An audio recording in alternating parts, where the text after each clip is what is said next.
Okay, members, we'll start our meeting. I think we've Naharug and Vicux and Spirit Neva Men. Solascony Frosta, the last winner Griha, honest Grap Parliament, Canova and Cordia Shop the Crona. A Carnac, August Lacor, Hunsucker, the Gakania, Intergun de Pale, August on Chicona. On Cointhus, August with Kirch, and Erger or Fad, Bidger, Hui, August Yas. Janik the William Nera Major, the 3 Christ, Erger. Naharug and Vicux and Spirit Neva Men. Mr. Kilfeather, would you outline the COVID regulations? Mayor and members. The National Standard Operating Guidance for the attendance of council meetings provide that all in attendance be informed at the start of the meeting of the COVID-19 plus measures in place. I'd like to draw your attention to a few issues. Each person attending this meeting should have completed a COVID form before entering the room. These forms will serve as a record of attendance for contact tracing purposes if required. This meeting room has been prepared in accordance with the standard operating guidance. Face coverings must be worn by all attendees when entering and leaving the room. There should be no congregating in the building before or after the meeting. A one-way system is in place for entering and exiting the room. Exit will be via the side door. In compliance with the recommendation in the standard operating guidance, the meeting time will not exceed 1 hour and 55 minutes. Attendees must adhere at all times to the 2-metre physical distancing and follow the public health advice in relation to hand hygiene and respiratory etiquette. A response plan is in place in the event that an attendee at the meeting feels unwell or is displaying possible COVID-19 symptoms. An isolation room has been provided. If anyone feels unwell during the meeting, you should alert myself and you will be escorted to the isolation room. Thank you, Mayor. And just briefly at the outset of the meeting, as Mayor of Sligo Municipal Borough area, I would like to warmly welcome the allocation of 48 million in funding under the Urban Regeneration Development Fund for a variety of projects in our city centre. I would like to heartily acknowledge the Executive for putting in place a plan that Minister O'Brien said was of an extremely high standard, and also the input over the years by our county councillors and very much so by our national politicians who worked extremely hard to ensure that this major tranche of funding was secured for Sligo. And the vision for this urban block, the Connaughton Road, Stephen Street, Holborn Street, Lake Isle Road, is to become a new cultural, innovative and learning hub located within the heart of Sligo.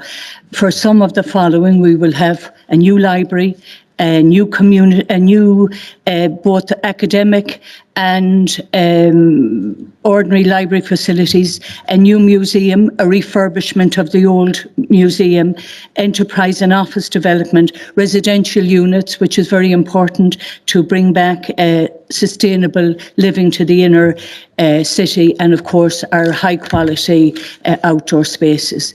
And the regeneration and redevelopment of this area will contribute hugely to the development of Sligo so that it can achieve the critical mass capable of attracting employment, talent and investment opportunities in a self-sustaining manner into the future, while ensuring, as I said before, a high standard of centre city living. It will add much needed modern spacious accommodation to the housing stock and will create a vibrant urban area in the city with an enhanced livability factor. So as Mayor, I would wholeheartedly welcome this and say it's very exciting times for Sligo County Council that this amount of funding has come down from central government. Thank you.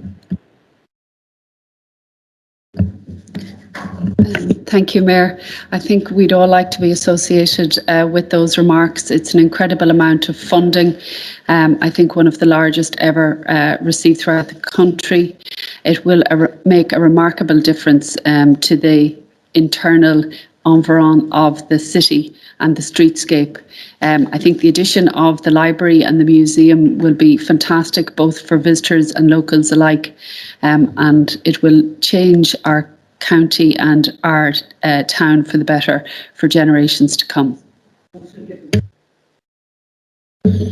Mayor, I'd like to be associated with the comments that you've made and that Councillor Maguire has made. I think myself, it's a fantastic time for Sligo. It's a great thing to actually see the funding coming down for this project. It's a project that over 20 years ago, I think was first muted, and I want to compliment the visionaries that actually put that into place at the time and the people that stayed with it. And we can't forget either is on a local level, we can't forget the people, the likes of former councillors here, the likes of Sean McManus. I mean to say Chris McManus, before he became an MEP, he would have made sure that every time it was slipping down the agenda, he always tried to bring it back up and things like that. And other people like the colleague here was Councillor Borough and Tommy Shara and a few others that would have been here through the years that would have seen this, and indeed yourself, Mayor. And I think myself, well done to everybody. There's credit where credit is due, and I think it's absolutely a fantastic venture that we're going to see coming our way. Thanks. Thank you, Mayor, and I'll be brief. I want to commend you, Mayor, for your very comprehensive and well-stated welcome speech for this funding.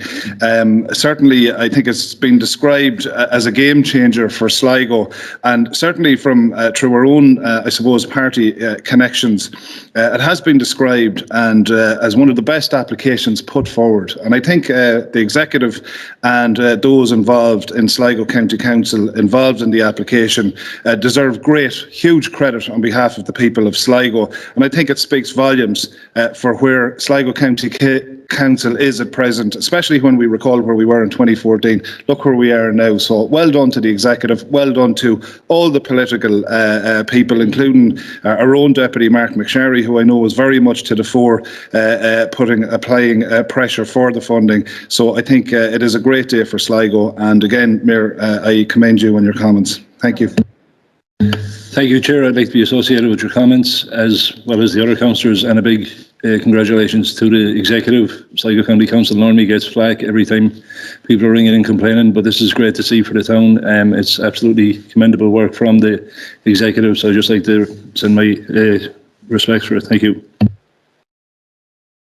Associated with your remarks, and we are fortunate that we had the projects in place to ensure that we could draw down funding. And again, I'd like to join in the expressions of thanks to members of the council, former members of the council, and indeed to the executive for ensuring that they were in place and that the department was in a position to offer funding for some projects. While they may not be shovel ready, they're certainly very, very much advanced. And, you know, I recollect being very disappointed in the past when we had announcements about a new library for Sligo, a new museum for Sligo, and certainly there's always a certain amount of cynicism out there, and that's understandable because promises were made in the past and they weren't delivered on. But I think it's up to us now as elected representatives to ensure that these are delivered on and that we see Sligo improved significantly into the future. Thank you, Mayor.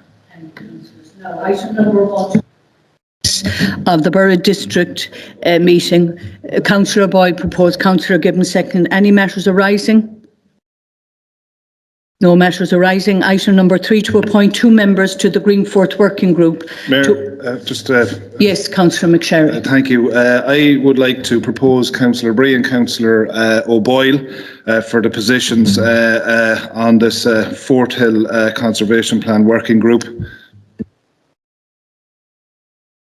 Mayor, I'd like to second that proposal, and I can give the reason why. As I know, even when I was on the Borough, and even though I had been on that committee initially, Councillor Bree was there from day one, and it was something that he always had a massive interest in, and he put his support 100% in behind it.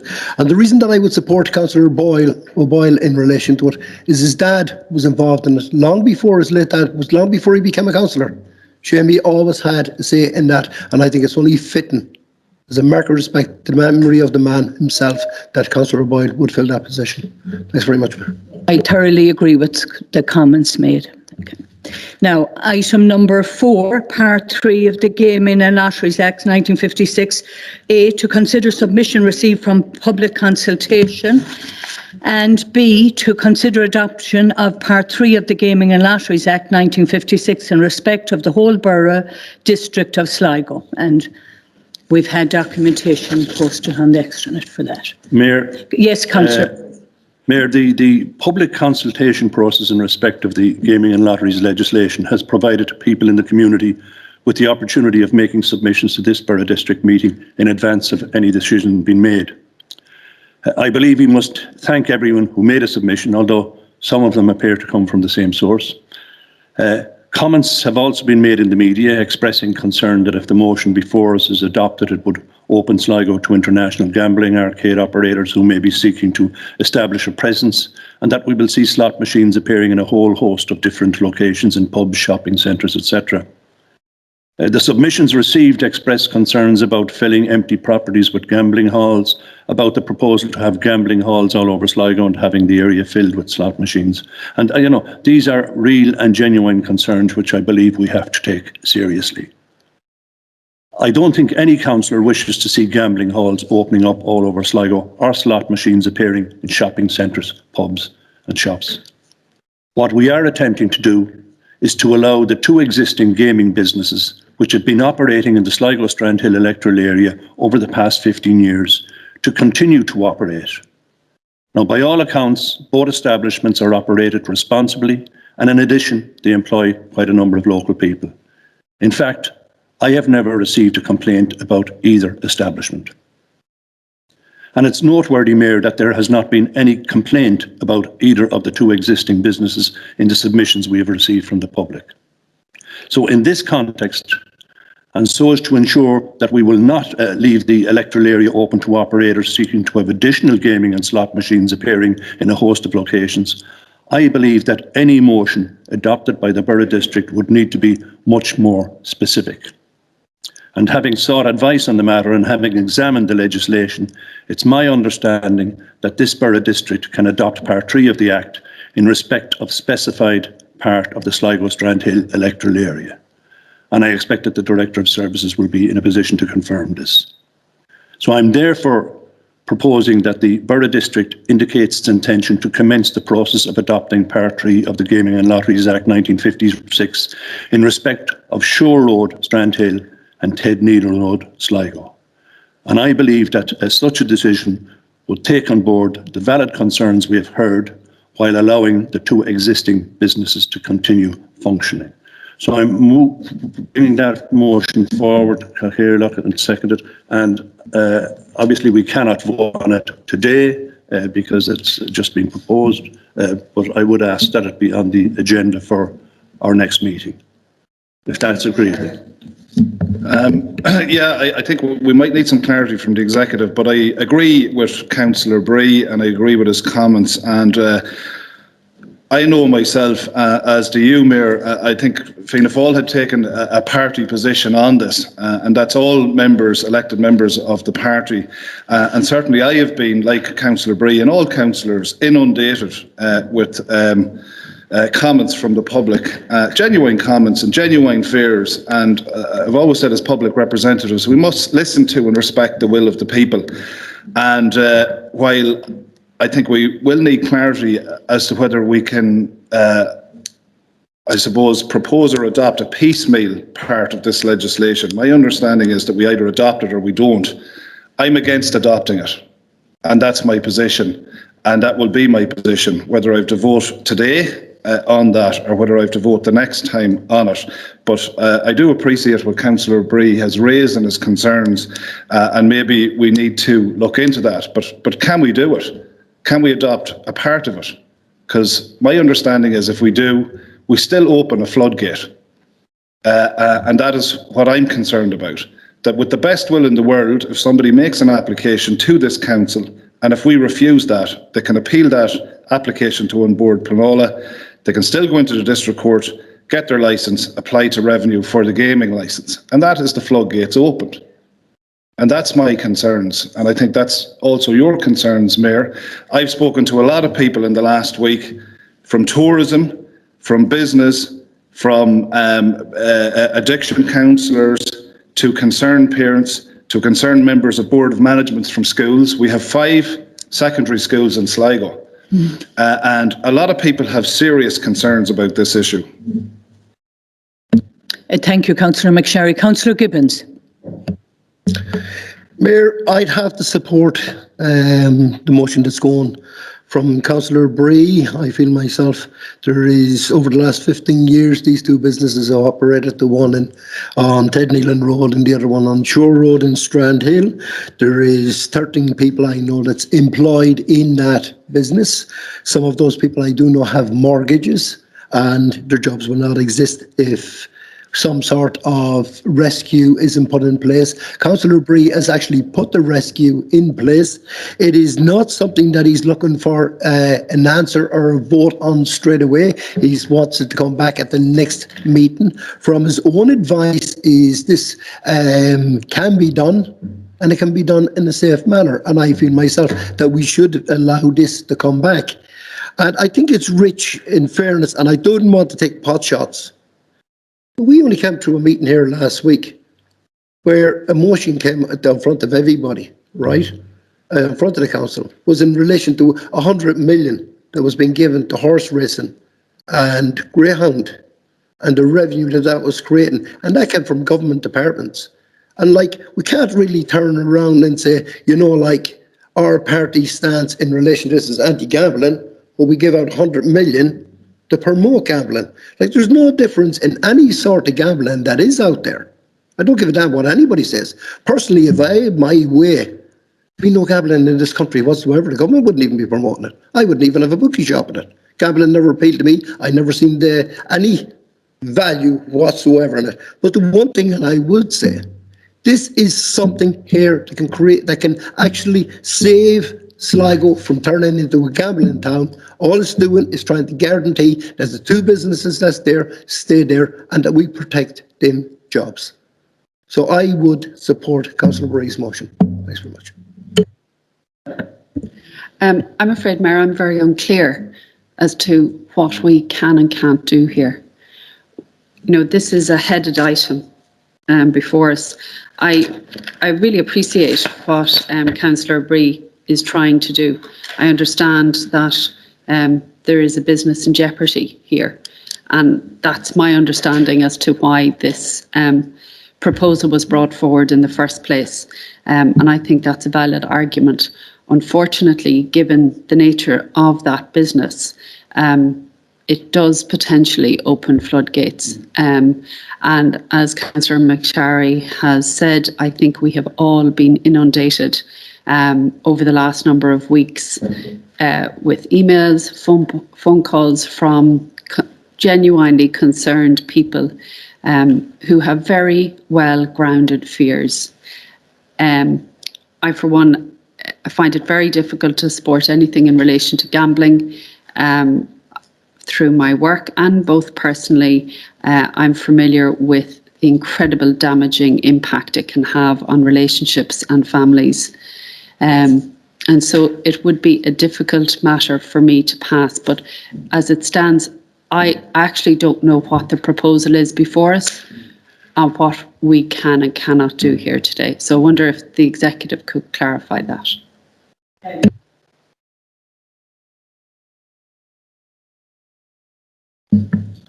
Thanks, Cahir. Look, well, just to clarify, Section 13 of the Gaming and Lotteries Act provides that a local authority may by resolution adopt Part 3 of the Act in respect of the whole or a specified part of its administrative area. So it is possible to adopt it just for a limited area as is being proposed. And my understanding is that what has been sought now is that the matter would be effectively started again, that the matter will come back before the next meeting to have this as a headed item, to have it agreed, and following that, if that is agreed, that it would then go for a further public consultation process, as it is a different proposal. Yeah. Thanks for that, Mr. Moran. But still, it still opens the floodgates. Like we say, there's one we allow. I suppose we legitimise or allow the second one in Adelaide Street, but somebody else can come in. Isn't that correct? Within the areas that are designated, yeah. Yeah, and there's no limit on the numbers. As long as their proofs are in order, they have the planning, they have their district court application, and they're right with revenue, they can open up. Isn't that correct? Yeah, as long as the area proposed is within an area designated by the council. Yeah, but can you limit it to one building? Well, there's particular streets, as I understand it, mentioned in the draft resolution that's come, so it'll be for those particular streets. Right, so if you have Adelaide Street, you could have 10 or 20. What's on the motion is the Ted Neelan Road and Strand and Shore Road. So you could have 10 operators could open up in Shore Road and Strand Hill? If at that address, it will be open to them to apply to the courts for a gaming licence. Yeah, so they could effectively, when I say a floodgate, the path is there for them laid down. Isn't that correct? Limited to the particular addresses that are referred to in the resolution, if that's what is agreed with by the council. Yeah, okay. And I'd have to look at a map for Ted Nealon Road, but how many premises are on Ted Nealon Road?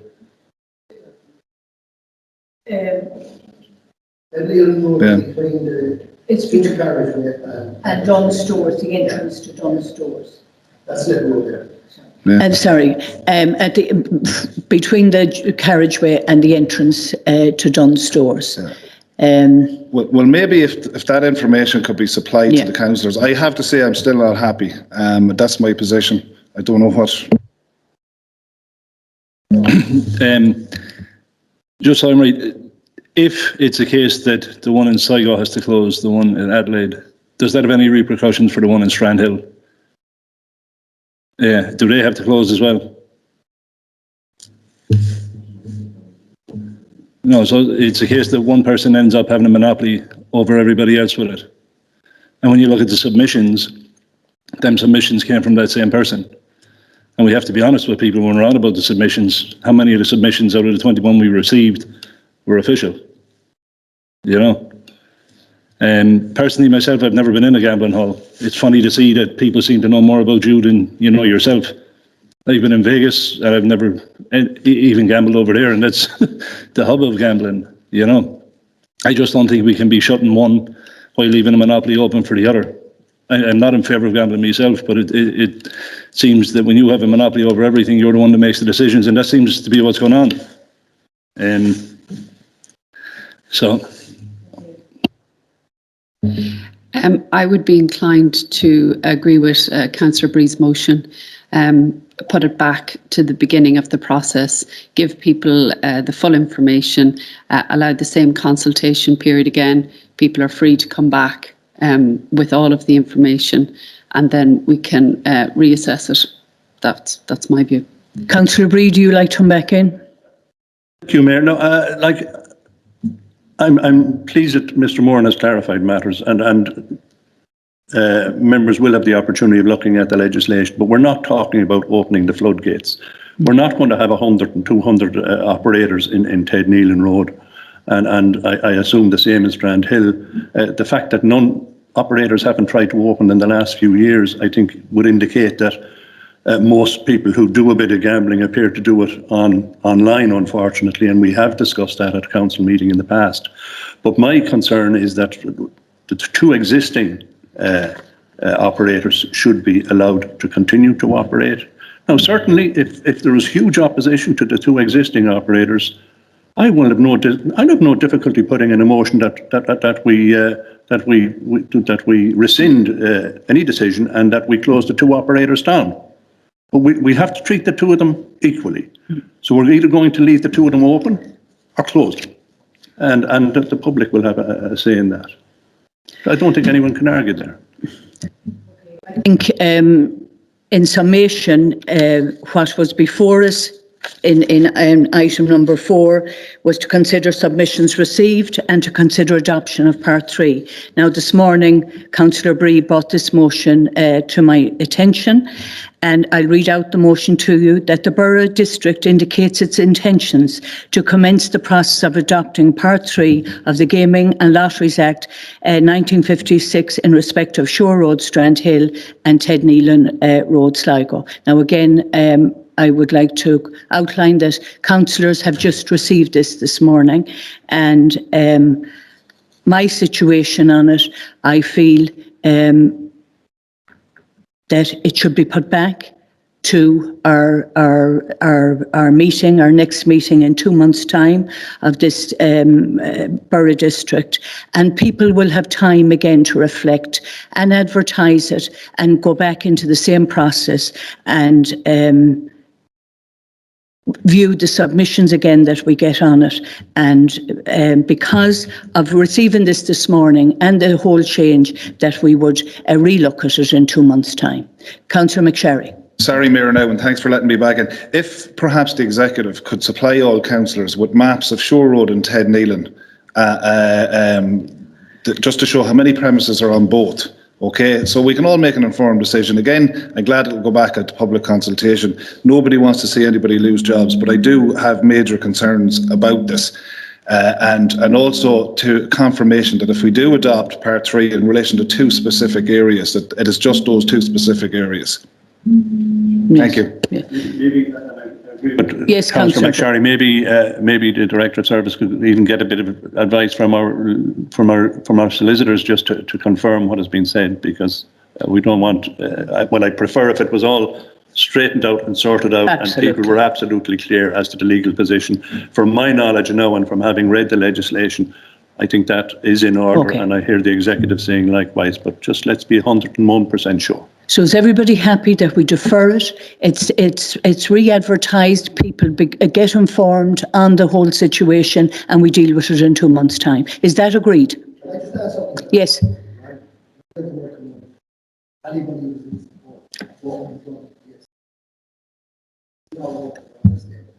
I don't think, Councillor Gibbons, I think everybody has clearly outlined here that they know of the damages that can be done, and I think there's not a person in here that will be in favour of it causing any problems for anybody. So we defer that and we'll have it on the table for 2 months' time. Okay. Item number 5, to consider the schedule of Municipal District Works 221, including draft roads, transportation and infrastructure programme.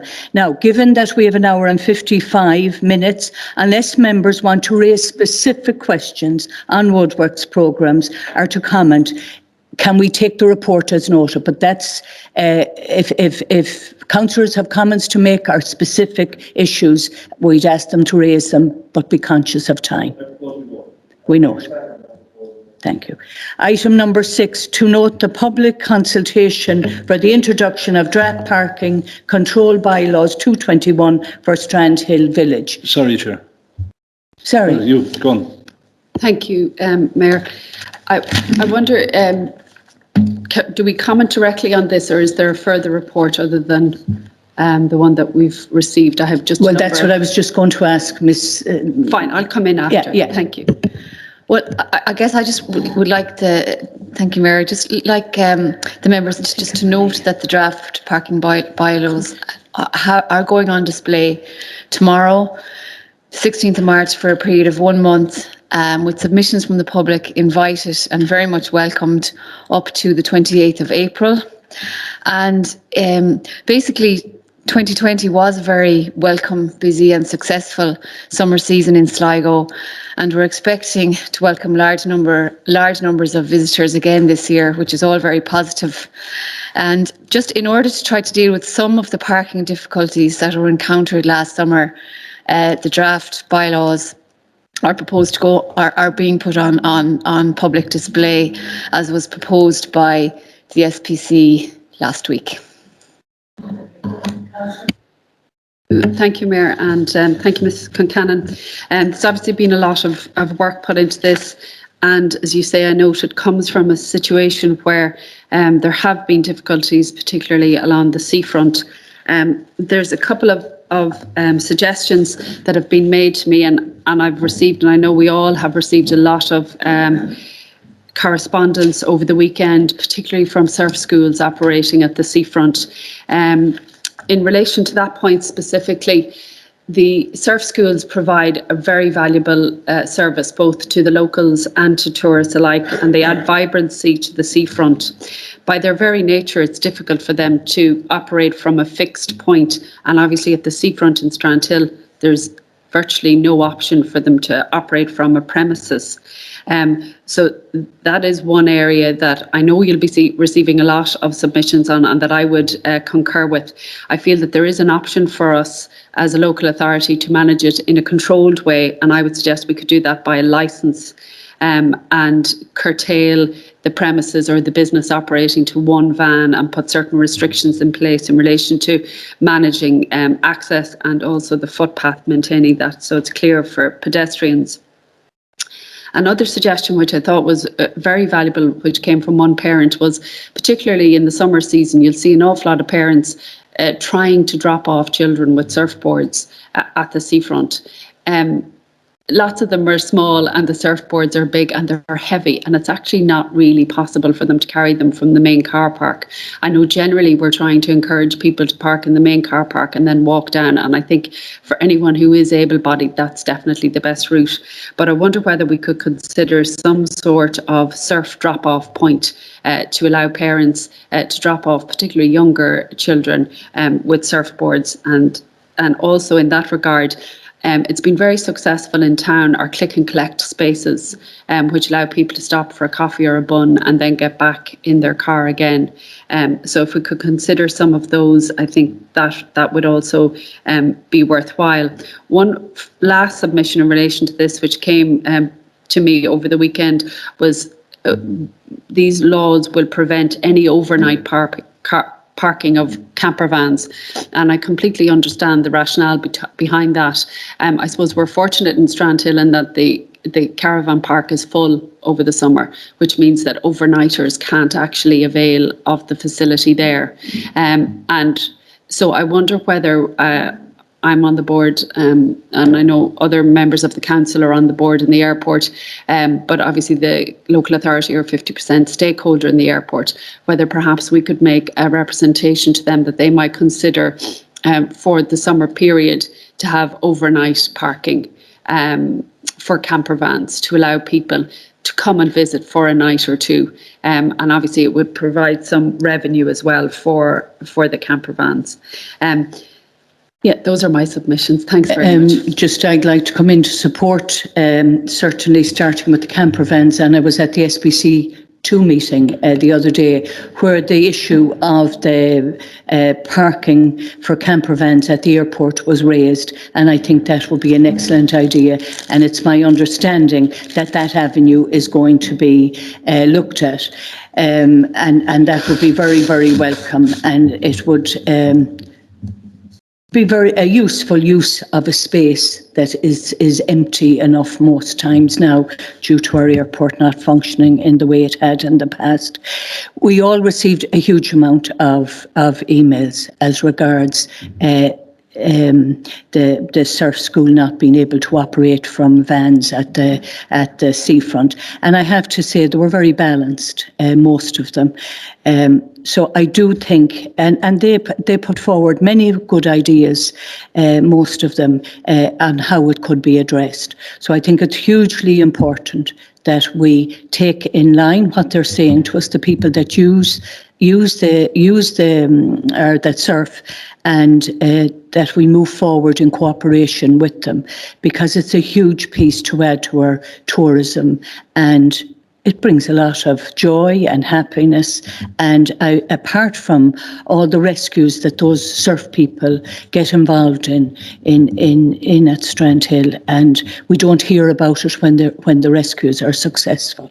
So I certainly would be in support, certainly on the caravans to look at the airport, and on the surf or the mobile or the campers for the airport, and on the surfing schools that we engage with them. All that I got, I have to say, was extremely reasonable and a lot of very good ideas in it.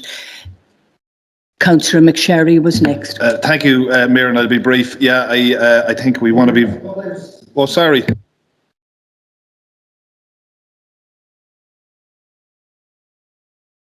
Mayor, I've been in contact with a number of different surf schools, and I can understand their frustrations where it's coming from. And we also have to look at the whole thing of Strandhill. The whole attraction to Strandhill is the waves. Some of the best waves in the world is actually there. That is the most fantastic attraction. But we don't seem to be addressing that enough. It's one thing that we're putting in a surf school out there, and that's it. But there's a lot of independent operators there. And as Councillor Maguire says, and I would have to agree with her, that there's no problem in putting a licence in place. They had no problem with that. It means that they hold a position on that beach and they're able to operate in between it and whatever, and they feel they're giving something back.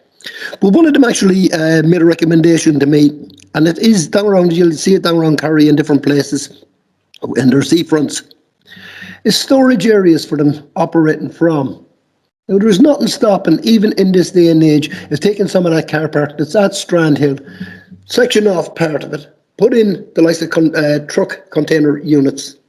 You can paint them up any way you want to go with a seafront or whatever else, and lease them to the schools that is out there, the independent schools that's operating. And it means to have all their stuff on hand, and that's one aspect that was made in relation to it. But we have to address the situation that there's no sense in them trying to operate a van up in the main car park and people trying to carry stuff down.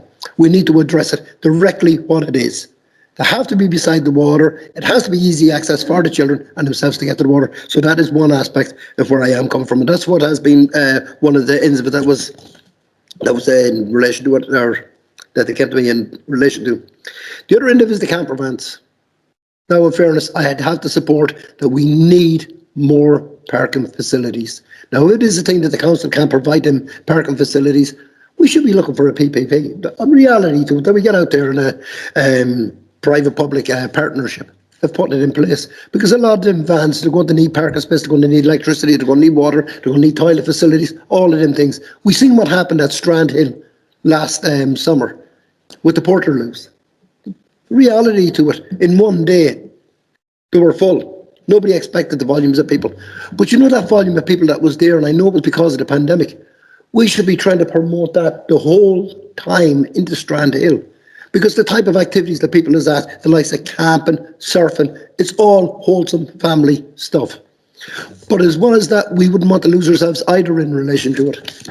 There's an area in Strand Hill, and it's right down, it's Borough, I think is the way you pronounce it. It's off the L7505, which takes you down, you go into Dorian, you head in towards Dorian Strand to the housing estate, but before you come to it, you turn down to the right, it brings you right down to the beachfront, and it's a very secluded little area, and it comes to a dead stop down there. There is a major problem down there. The major problem that's down there is with parking and overnight camper vans pulling into the area. There's one man down there and he has an oyster farm. He can't get out to harvest his crop or anything else. The road is blocked off in the summer months. There's farmers down in that area. They can't get in and out with their livestock because the place is blocked up. Tempers are flaring in that area during the summer months and between the locals and the residents. And the road is not fit for parking. So what I would ask in relation to it, and this is the only suggestion that I would make, is that, now I seen it there yesterday, to have cones put up along the area to stop parking in it. But what I would ask is that Sligo County Council, in consultation with a few residents that's down there, one of the recommendations was made to me, was double yellow lines to be put down into it. Sorry, just on a point of information, that motion came before this council at the last meeting. It was discussed and it was agreed. Oh, sorry, my apologies on that. Yeah, that's fair. Thank you, Mayor, and I'll be brief. I'm delighted to see that the bylaws are coming before the council, because in general there was serious problems in Mullaghmore and Ross's Point, and I think Strand Hill is unique, and it's very unique, and I think we're very fortunate that we have a surfing mecca, not only in Sligo and Ireland, but in Europe, and ultimately, and in the near future, we'll have a state-of-the-art maritime surf centre there as well. So we have to be conscious that we don't in some way kill the golden goose, and the surf schools, from what I'm hearing, are hugely part of the success story that is Strand Hill in relation to surfing, and it's imperative we do all we can to accommodate the surf schools as much as we can, and I'm glad it's gone out to public consultation. I suppose we welcome the submissions made, and I do understand that the business community, and in particular one family in the business community in Strand Hill, are in a position to maybe accommodate the surf schools on a short-term basis until the Maritime Centre is brought to completion. We all know it is imperative that they are as close to the beach as possible for the reasons as outlined by Councillor Maguire. So look, we look forward to the submissions, and obviously I anticipate there will be many, and that everything will be done in conjunction with the people in the area and the stakeholders. Thank you, Chair. Again, like my fellow councillors, I would agree with Councillor Maguire for the camper vans. I won't go over that. But if the council can engage with the business owners from the surfing schools, because again, as Councillor McSharry had said, we're a surfing mecca, there's no point in having no schools there. So I would be lending my support to the business owners in that. But about the submissions, it's great to see some real submissions coming in. And maybe if the council can engage with the business owners there, we can move forward together. Thank you. Briefly, Mayor, I certainly wish to agree with the comments made by yourself and Councillor Maguire in relation to the car park at the airport. It does make sense. If we are going to penalise camper vans for parking on the seafront, we really have to provide an alternative. And I'm unsure whether the existing car park there is adequate. I'm sure the tourism organisation that runs that park will have their comments to make on it. And I'm also assuming that the issue of the airport car park is separate from those particular bylaws we're discussing. But I think it's worth looking at. In terms of the draft bylaws, I find it amazing that we already have submissions before they're even gone out for public consultation. So I think it'll give us an indication of the interest in it. But I look forward to hearing the views and reading the submissions when they're made. And I'm sure we'll make the best decision for everyone when we receive them. Thank you, Mayor. Yeah, I suppose I'll just reiterate that we're delighted and absolutely welcome all the submissions, and we're very happy to, take all views on board. And as I mentioned, the end of April is the closing date, and all submissions will be considered, and the draft bylaws will then be put before the full council for adoption. So the timescale is that we'll be putting it before the May meeting. And it's a tight timescale because once adopted, the bylaws come in force 30 days later. So that really is the latest we can adopt the bylaws in order for them to be in place for the summer season. And again, to reiterate that we just want to present our beaches and our amenities in the best possible light for everybody. And we are having a renewed focus this summer on our offering at beaches, at amenities. We want to put our best foot forward as a council to ensure that our amenities and our beaches, that the offering we're giving to both our own residents and visitors is as good as it possibly can. And we're looking at putting resources as we see fit into that. For that reassurance, Mrs. Concannon. Number 7. Councillor McSherry, I'll second that. Thank you, Mayor. I am conscious that some parts of this motion, I think all councillors here have brought up at different stages over the last term, and I think I'm not sure about this term, but I wouldn't be surprised if there were. But I suppose just to say that these are issues that all councillors in the municipal district have been working on, and I'm just wondering if there's any report or update, and then I might come back in briefly. Mayor, I just wish to support the motion, and particularly the issue of the footpath, the extension of a footpath, because there's a council estate in the area, and people, in order to get from Sligo town, from the urban area, the centre of the town, to the council estate, they have to walk on the road. And I know there were plans in the past to provide, I think it would have to widen the road somewhat and acquire some land, but I'd be interested in knowing where we are in terms of providing that particular footpath that is urgently required. Yeah, and thank you. And in seconding that motion, it's something that we've all been contacted and has come up here over time. The footpath is an issue that people have raised with me. They're at Begley's on the left-hand side going up that road. There's a spot there from you leave the bungalows at Crowson where there's no footpath. And in fact, the lighting there isn't great either. So I think it's important that we have brought it to the table this morning and look that works would be assessed and done there. Councillor McSherry, number 8. Just got a report. Sorry, just got a report. My apologies.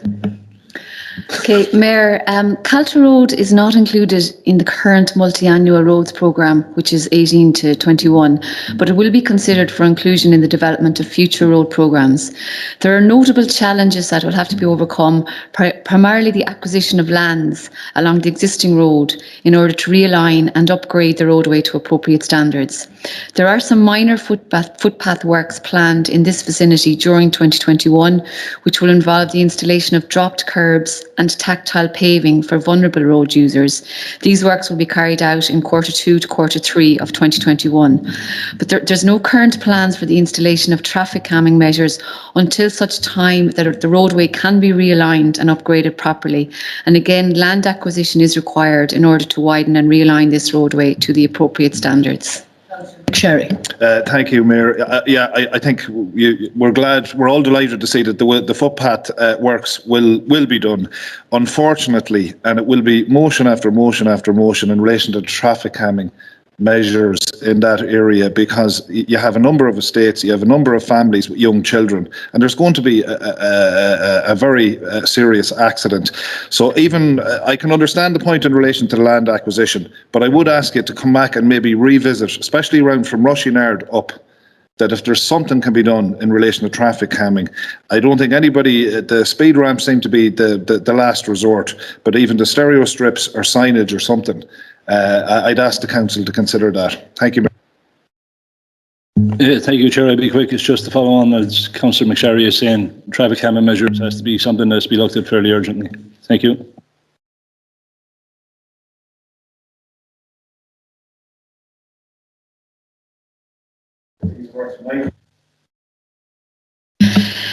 Mayor, the majority of cycle lanes in and around Sligo urban area are swept on a regular basis as part of the scheduled town cleaning programme. With regard to the cycle lanes between Sligo town and Strandhill village, arrangements will be made to sweep these lanes over the coming weeks, and we'll continue to monitor the condition of the cycle lanes and arrange for sweeping as the need arises. And I think as part of our summer 2021 programme, we'll ensure that those cycle lanes are kept Councillor McSherry. Thank you, Mayor, and I welcome the report, and obviously it's cycling, one thing in the pandemic, a lot of people have taken up cycling, and in fairness, the industry wheelers, I think they were acknowledged, they were celebrated here many times, and I think it's only right that we can show them that we're on their side, and whenever they submit requests, that will be done in a timely and orderly fashion. So I do welcome the fact that they will be done between Sligo Town and Strandhill before the summer season. Mayor, in relation to the cycling lanes, and that was actually one of the very first motions I brought up when I was going up to the council, and at that time what I would ask, and I know it's outside of our remit here, but if it is a thing and we have the engineers here, that a programme of cleaning is going to take place between Sligo and Strandhill, take Ross's Point in as well if you can. I know it's outside of our remit. They've done them in Ross's Point actually in the last I think 4 to 6 weeks. I know that myself. Well, the last time, now in fairness, the last time, and I was put on by 2 councillors at the county council meeting that this work had been carried out, and I still had people coming on to me, and it says, once you got out closer to Ross's Point, you went into the dip in the road, it was like sludge. Now, the other aspect that I would ask people to take on in relation to it, it's one thing asking to clean these cycle lanes. Now, I use my bicycle an awful lot, but when you're going through sometimes, and you're going through them cycle lanes, and especially as you get out there Sligo Strandhill or Sligo Ross's Point, well, I use them on a fair basis. What actually happens, potholes come in them, right, is one aspect of it. There's places there where there was dug, where the roads was dug, that there was some sort of connection made there or whatever else, or the road just deteriorates, but nobody seems to take that on board. And reality to it, you have people out there, and they're professional cyclists. Now, there's not too many people to bring a bike out on the road in this day and age anyway, especially around Sligo town with the gutter, but I'm just saying, for the cycle lanes. All I'm saying is a lot of the people that have bicycles, some of them bikes that they have is worth 2,000 or 3,000. That's exactly what the price of them. The tyres for them bikes is about 80 to 100 euros each. The slightest stone or anything else can tear the tyres, and that is what they're afraid of. And they're using the main road outside of the lane, and it's annoying to traffic that's using that road. But it's also a health and safety aspect, and I would ask for more emphasis to be put on that. Thanks very much. Number 9, Councillor McSherry. Sorry, Mayor, I had indicated. Thank you. Just to, my point really, I'll keep it short as I think everything else has been covered, but it's in relation to safety. And I know that the council are aware that this is really a safety issue. If you skid on sludge, as Arthur has pointed out, or stones, if you skid on those, you go onto the main road. And it is really, really dangerous for people, and it is a deterrent for people taking up cycling if they don't feel safe doing so. And I welcome the fact that it's going to be done on a regular basis, and that's always the programme for the summer. Thank you. Thank you. Number 9. I second that. I'm just wondering if there's a report on that. Yes, Mayor, there are no proposals to carry out footpath upgrade works in Thornhill in the current year. Notwithstanding this, the area engineer will undertake an inspection of the footpaths within this estate over the coming months. Any footpaths identified for repair replacement may be considered in the context of the footpath enhancement programme for 2022. Thank you, Ms Concannon. As seconder of that motion, firstly, I'd like to acknowledge the work that has been done on footpaths in Thornhill over a period of years, but I do know that there is areas of it that need to be upgraded, and I welcome that the engineer will visit it. Anyone else want to come in before the proposer? Right. Councillor McSherry. Thank you, Mayor. The request has come in, and I do welcome that the engineer will be out there. I would say if we get into the enhancement programme, good and well, but if there is any, there is a couple of urgent spots that maybe they might come back to the councillors for allocations, just to be dealt with as a matter of urgency. Thank you, Mayor. Thank you. This is a matter which I've been working on for some time, and it was submitted this year for the LIS funding, and unfortunately wasn't successful under that. Under the CIS. We had been optimistic that it would meet the requirements of the CIS, and I think there was a suggestion that chlor funding would be more appropriate. However, Strandhill doesn't fall under the chlor funding, so that's not available to us.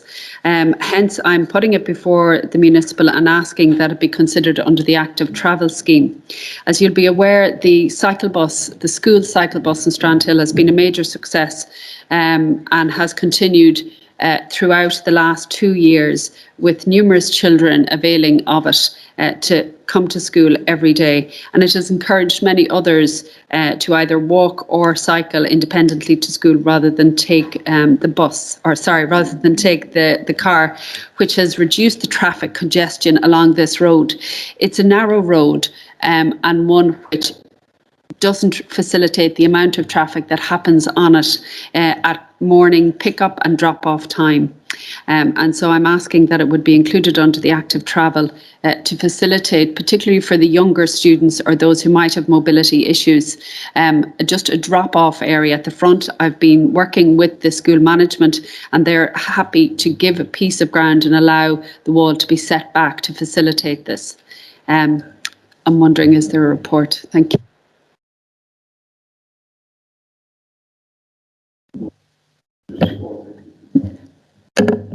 Okay, Mayor, the Roads Department will consider and examine all available funding streams with a view to working with the Board of Management and staff of the school and other stakeholders, example Sligo Cycling Campaign, in order to secure funding for improvements to walking cycling infrastructure in the vicinity of the National School.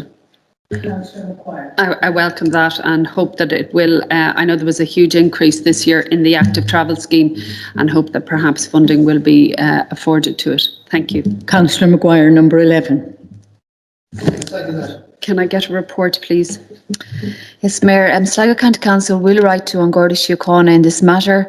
As a matter of course, the traffic wardens continuously monitor and act on the misuse of designated parking spaces within the Borough district of Sligo. Yeah. Do I speak first as proposer? I haven't. I asked for. Right. I haven't actually. Sorry. Thank you, Ms. Concannon, for the report. But my I had asked for, and I don't know whether it's possible, for the wardens to go outside of the borough area, and if it's possible for us to liaise with the Gardaí in relation to that. I suppose specifically for the scenic areas, so people who are driving to Ross's Point, Strand Hill, Cullinamore. There has been difficulty there due to the COVID restrictions. And ultimately what's happening is we are pushing the problem further back from the seafront. So they can't park at the seafront anymore, and you'll find they're just on the roads going down to the seafront, which is creating a knock-on impact in relation to traffic and illegal parking. And particularly for those, as I say, with mobility issues, it's particularly difficult. And I see people parking in the disabled spots at the seafront in Strandhill all the time, who don't have permits. So I would ask that we would liaise. I know that I think it was the Gardaí who contacted us initially with reducing the number of car parking spaces at the seafront when the level 5 came into place. So that's why I was suggesting that perhaps we go back to them and see whether they would work with us and prevent people from parking illegally in these places. Thank you. Councillor Gibbons. Mayor, I feel myself that it's absolutely very good motion. It's something that I'd have to support. But the one thing I would say in relation to it, I would mostly put the emphasis for out of town responsibility to Gardaí and ask them to summons anybody to park in disabled places without parking discs. I do know in Sligo town, and I'm sure Councillor Bree will be aware of this, being chairperson of the Consultative Disability Committee. Our traffic wardens do an excellent job in Sligo to take no nonsense on anybody that pulls into a disabled space. But unfortunately, they're finished at 6 o'clock, half 5, 6 o'clock in the evening. And the Gardaí seem to be kind of turn a blind eye to it on an awful lot of occasions.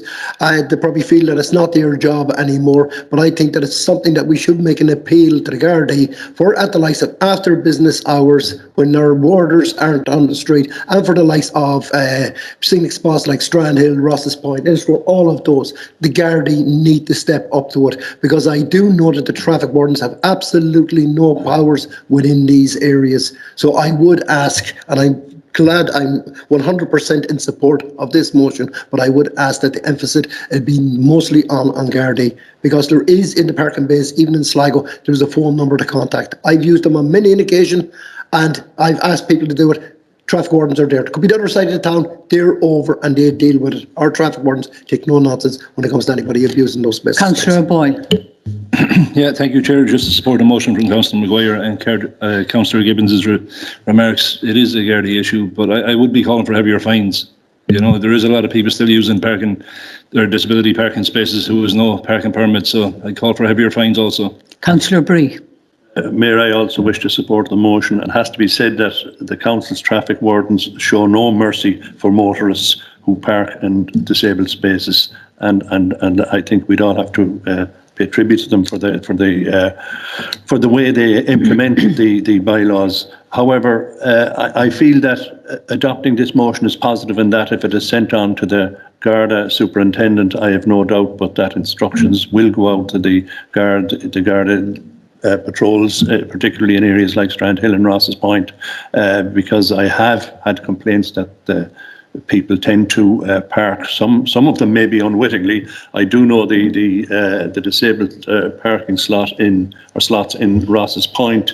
I have to admit they're difficult to identify because the markings were very poor last summer, but I understand that the council is taking action to resolve that matter. But nonetheless, I think this is it's a worthy motion, and I believe it will be effective if it's passed on to the Garda. Yeah.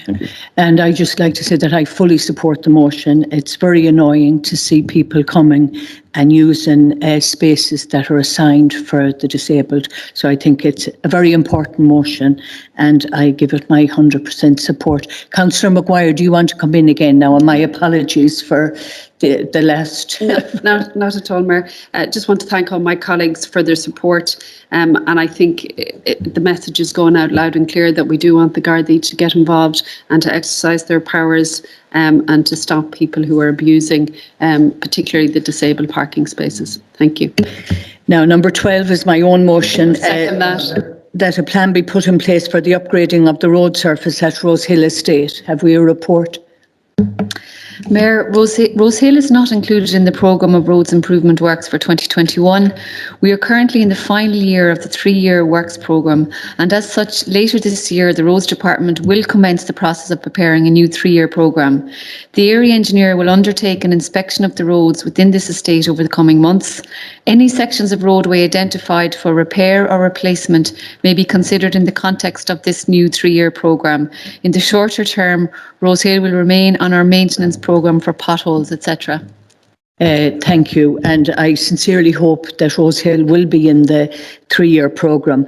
I'd also like to acknowledge the work done by the Borough Engineer, Thomas Kearns, and his assistants in upgrading footpaths and doing some roadworks, but the whole estate needs to be looked at, and I appeal to you that Rose Hill is put into the programme of works for starting in 2022. Councillor Bree. Mayor, I wish to fully endorse everything you have said. I think I have to say that it's one of the estates in Sligo where I probably receive most phone calls from. Residents really feel hard done by the condition of the roads leaves a huge amount to be desired. And I can only appeal to the engineering section, the road section, to ensure that it's included in the next 3-year programme. Thank you, Councillor Grady.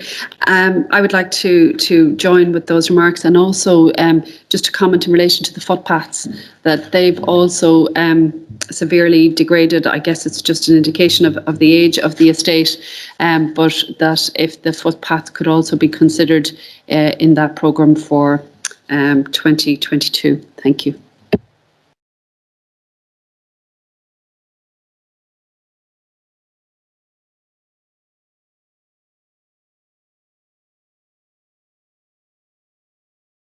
That the review of the traffic lights at the junction of the Lark Hill Road, Farm Hill Road, Strand Hill Road to the 292 to be carried out. As we all know, there is existing houses down there, but there's also a new development taking place. So there's hundreds of units and will be in that Farm Hill area, and a few residents of that area has come to me with concerns that there would be a filter light put in place to assist people entering and exiting Farm Hill, Lark Hill Road, Strand Hill Road area. So have we a report? Yes, Mayor, following the recent opening of the Western Distributor Road, it is expected that traffic flows and patterns will have changed somewhat throughout the road's network on the west side of Sligo town. Accordingly, once traffic levels revert to normal post-easing of COVID-19 restrictions, it is intended that the Council's Roads Department will carry out an overall review of the traffic signal infrastructure in this vicinity. The traffic signals at the junction of the R292, Lark Hill Road, Farm Hill Road will be reviewed in this context. Well, I welcome that. Now, it is an issue at the moment for residents living there, and as you are aware, there's a very welcome development of houses taking place there. So it's something that there's an urgency with for the residents living in that area.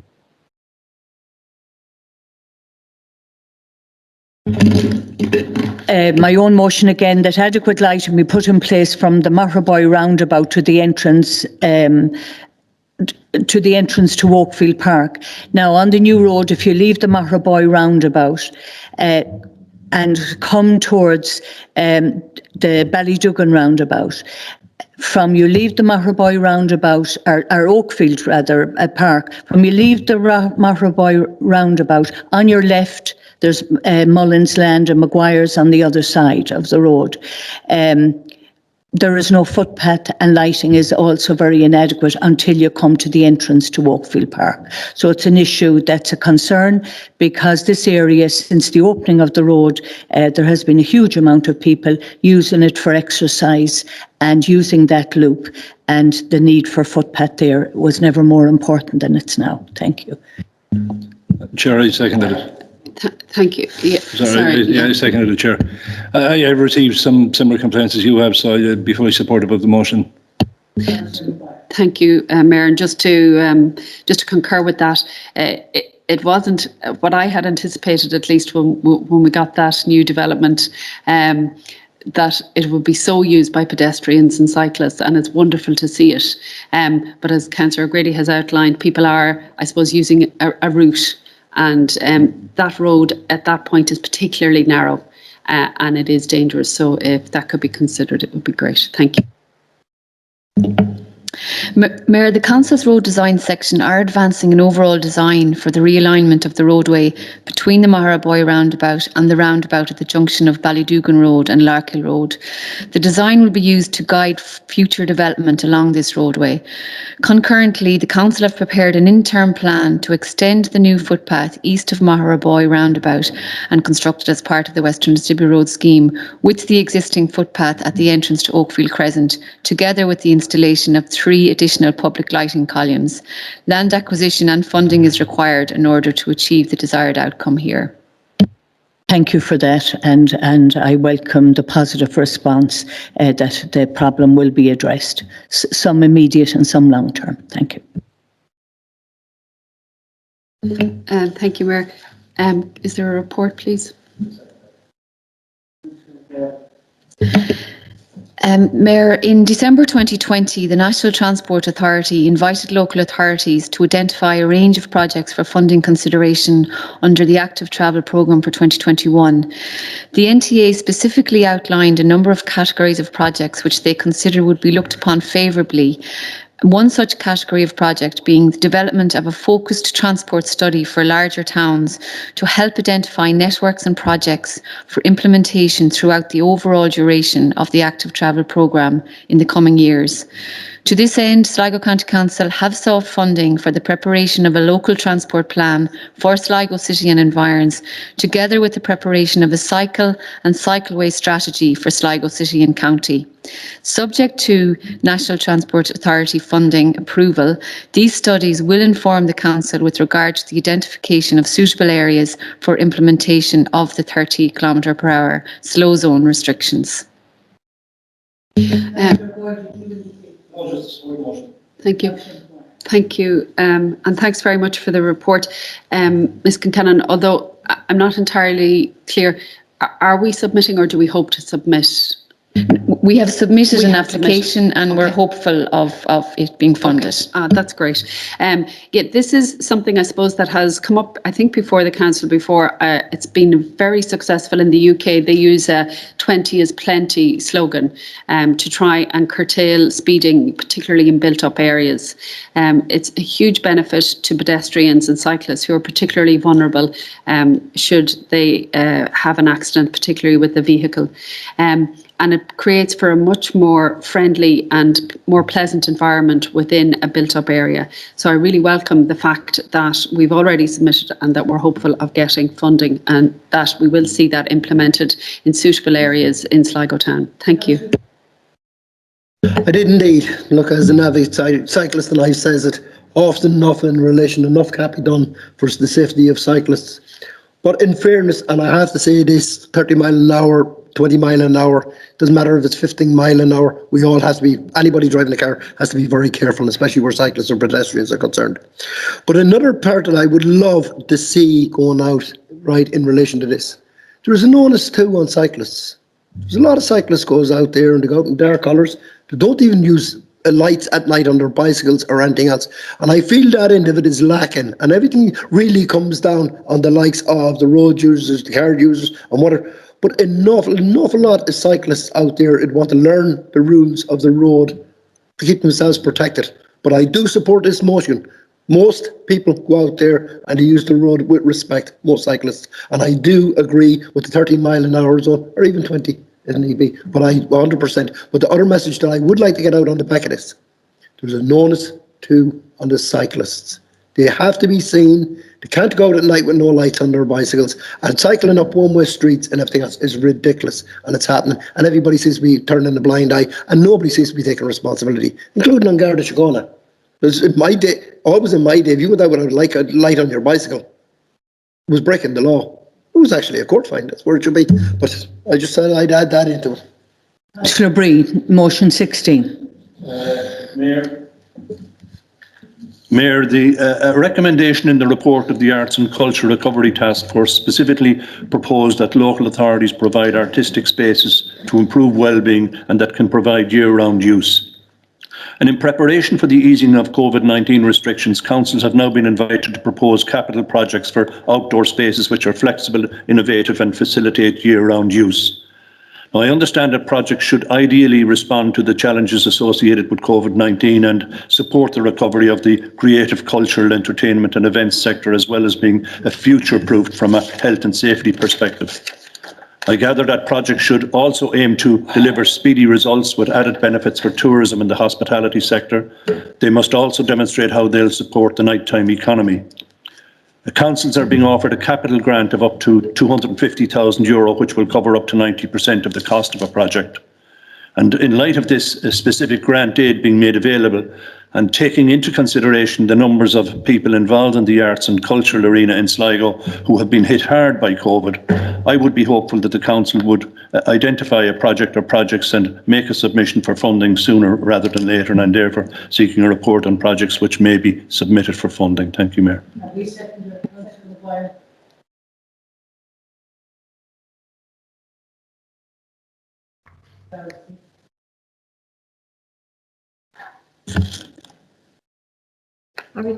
Chair, do you give the report? Yes, please. All right, sorry. Yeah.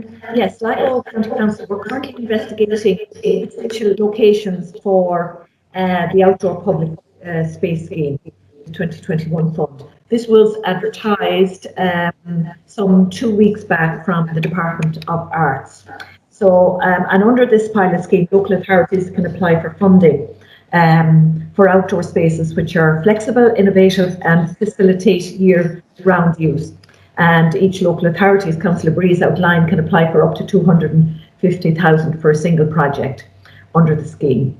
And of course, we'd have to, it's at 90% and we have to provide a 10% matching fund.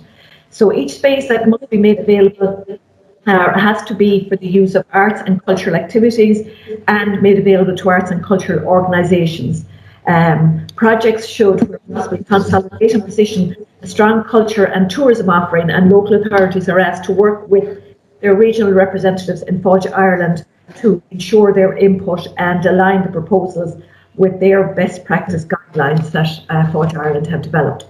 Now, there's a considerable interest in this scheme throughout the county. So at the minute, we're currently examining a range of options at a variety of locations throughout the county. Within the public realm. So we haven't made any decision yet regarding a preferred choice. And like our understanding that it's one project per local authority at any one time. So I suppose, we're giving it due consideration. There is no deadline, but we hope that within the next number of weeks that we will have a preferred location identified and then be making an application on that basis. So as soon as we have that done, we'll certainly keep the members informed.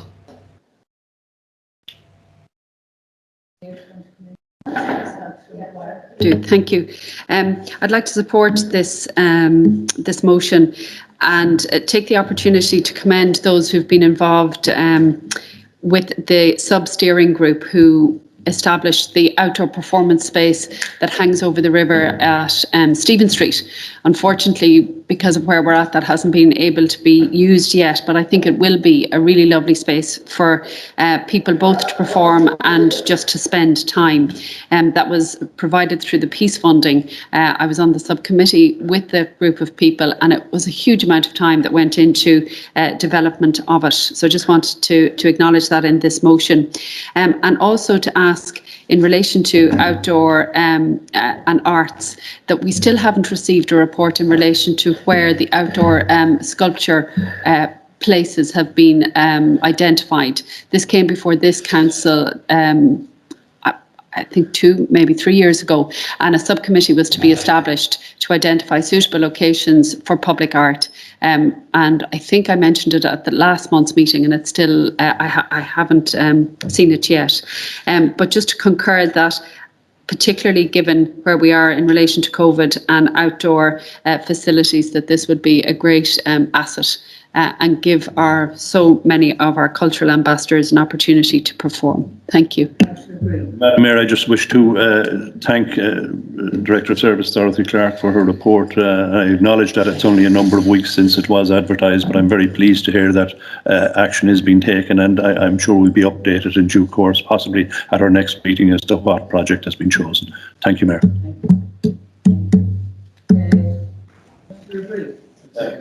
Mayor, the grant aid that was provided in 2020 under round 3 of the Town and Village Renewal Scheme was specifically put in place to help communities respond to the COVID-19 pandemic.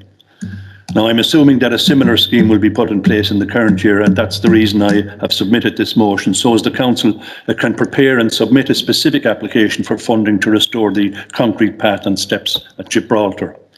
As you well know, Mayor, because you've taken a specific interest in it, for decades, Gibraltar or the Rocks was a hugely popular recreational area. However, in the years before the wastewater treatment plant was constructed, the area became neglected with little or no maintenance work being carried out. Matters changed significantly last year when the first COVID lockdown was introduced and people in the Sligo urban area were unable to swim at Ross's Point or Calaspaghbrone because of the travel restrictions. People again began to use Gibraltar and recognised its benefits being so close to the town. However, it's very obvious that the path and steps need to be repaired and restored so as to ensure the health and safety of people using the area.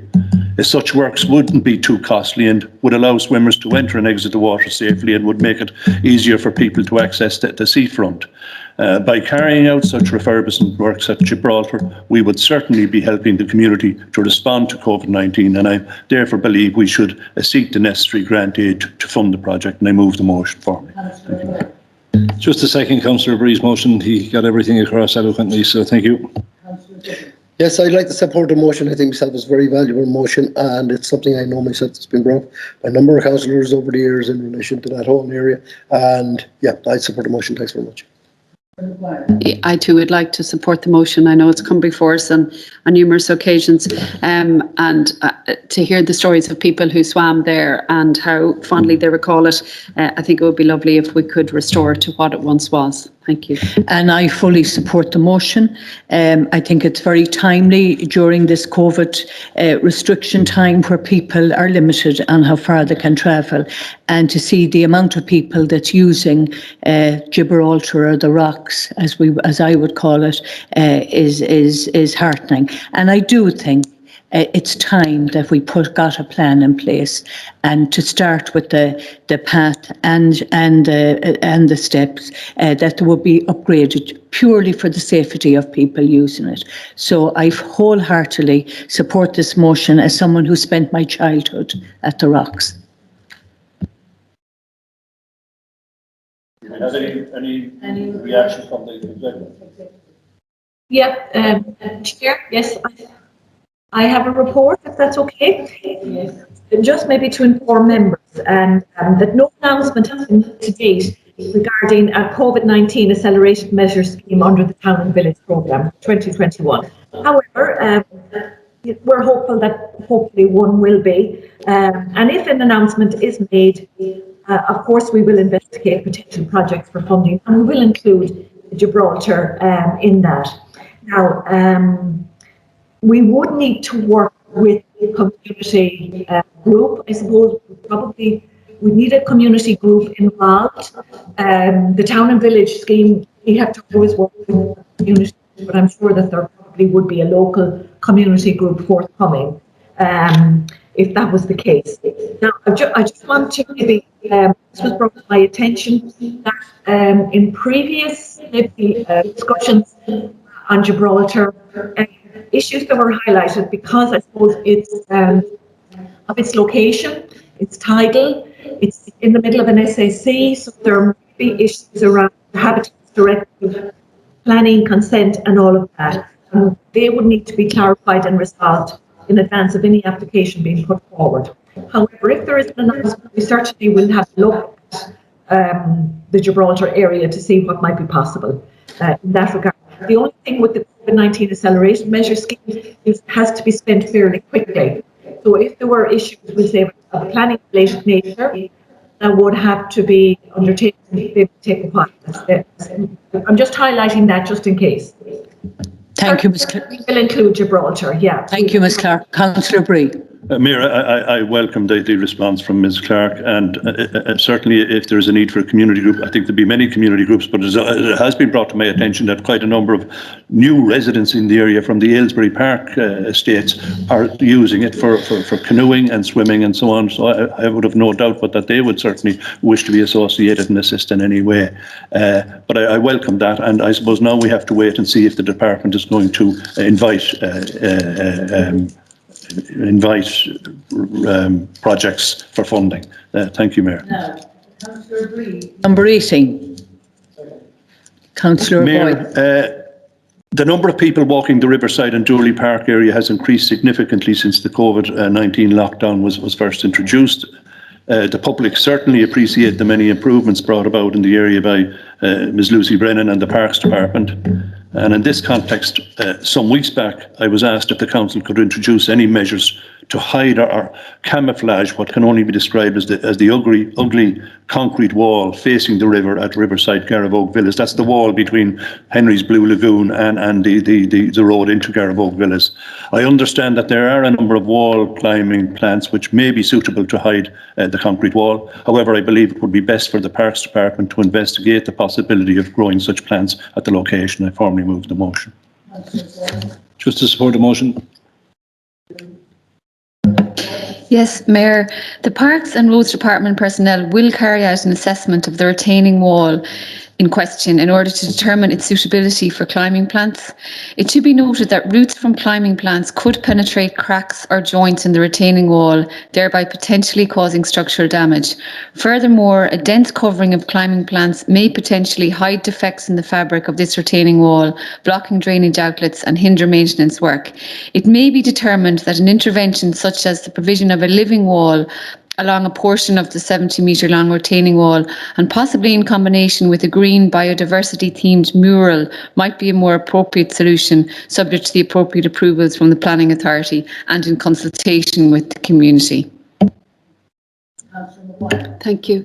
I'd like to support the motion. I think it's very well made, and it is, I suppose it is a mass of concrete in what is an otherwise very scenic area. And I remember walking by there and spotting the benches and never noticing anybody sitting on them, because of the nature of it. So I'd like to support the motion, and I think the comments, particularly in relation to the living wall and the mural, we have some fantastic mural artists here in Sligo, and it's a huge space. It would be a great opportunity for somebody to get creative and really do something special there. So I'd like to support the motion. Thank you. Thank you, Mayor. I just wish to thank Ms. Concannon for the response, and I would be hopeful maybe at our next meeting in 2 months' time we might have an indication as to what the final decision is from the Roads Department and the Parks Department. Thank you. Councillor Gibbons, have you seconded? Second. Have we a report?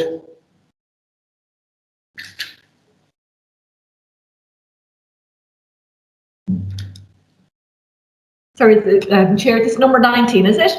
Yes. Yep. Okay. Okay. Chair, yes, the total amount of contributions paid to date and put of the special contribution for upgrading the top road in Strandhill is 130,451.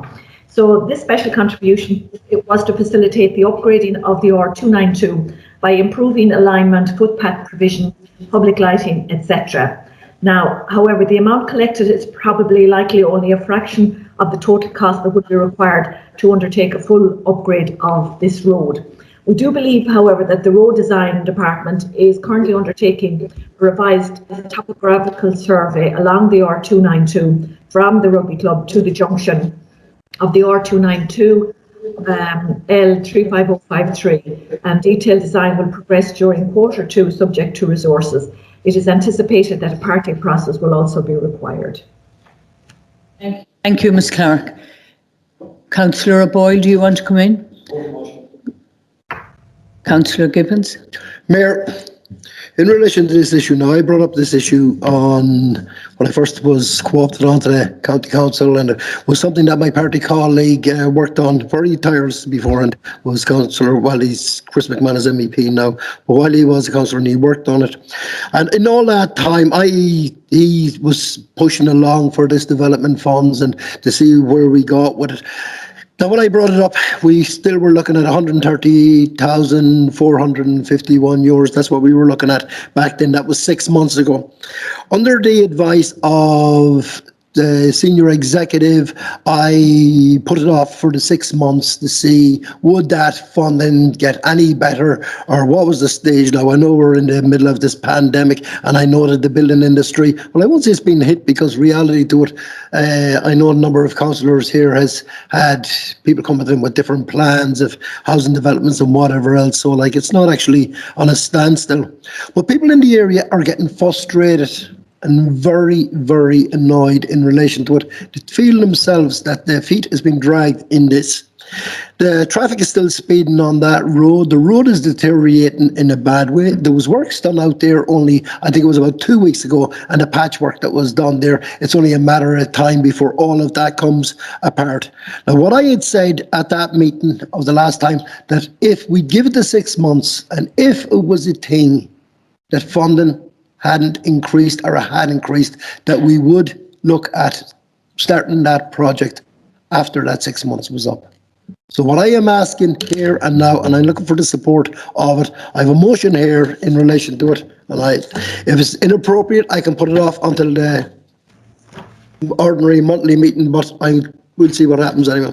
The roads department of this council starts the process of consultation with the residents along the top road R292 to put a programme of works and costings in place for the use of all the funding that has been collected to date from the Special Development Fund for the upgrade of the road and footpaths and the installation of traffic calming measures along the stretch of road, around the top stretch of road, and delayed funding and future special contributions from developments within that area are to be used to complete the unfinished works on the same stretch of the R292 top road. And that's you all to support that motion. Fair enough. Sorry, Mayor, can I just ask as a point of information? Councillor. Is this an amended motion to this motion? Is that what's been submitted? Or is this a new motion that's been brought? This is on the back of this motion. So it's a new motion, or it's an amended motion? An amended. It's an amended motion. Would you mind, right, okay. Just if Councillor Maguire. yeah. This matter has been raised for many, many years by myself and Councillor McManus, and both senior and junior.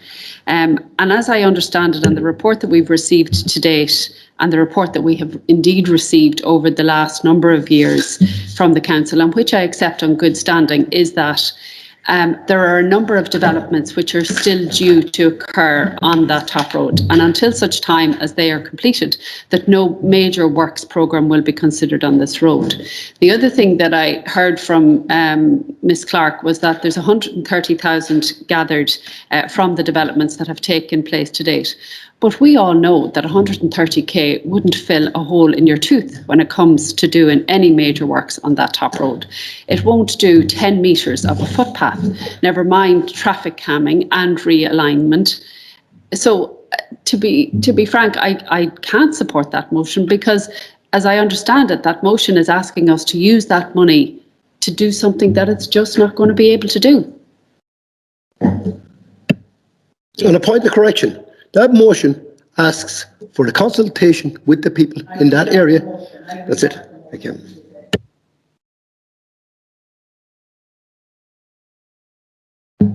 Well, I suppose just the further comment that, just to confirm, as Dorothy Clark has outlined there, that the road design section is carrying out a survey, and we look at a design, but as has been also pointed out, 130,000 isn't going to go a long way.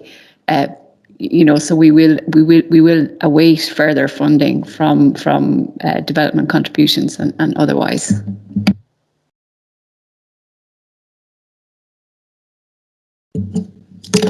With the way that this is dragged out, the road is in a desperate order as it is deteriorating. The traffic is still flying up and down that road. When do we actually try and get something done with it? When somebody is killed, maybe child crossing the road or something else.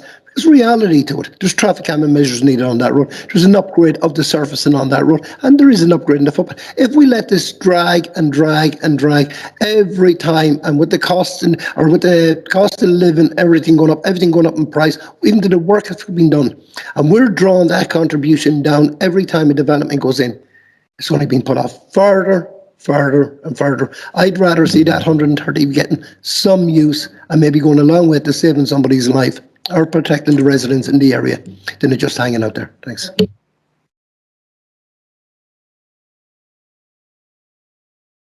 Sorry, my apologies. Proposed by Councillor Arthur Gibbons, seconded by Councillor Declan Bree.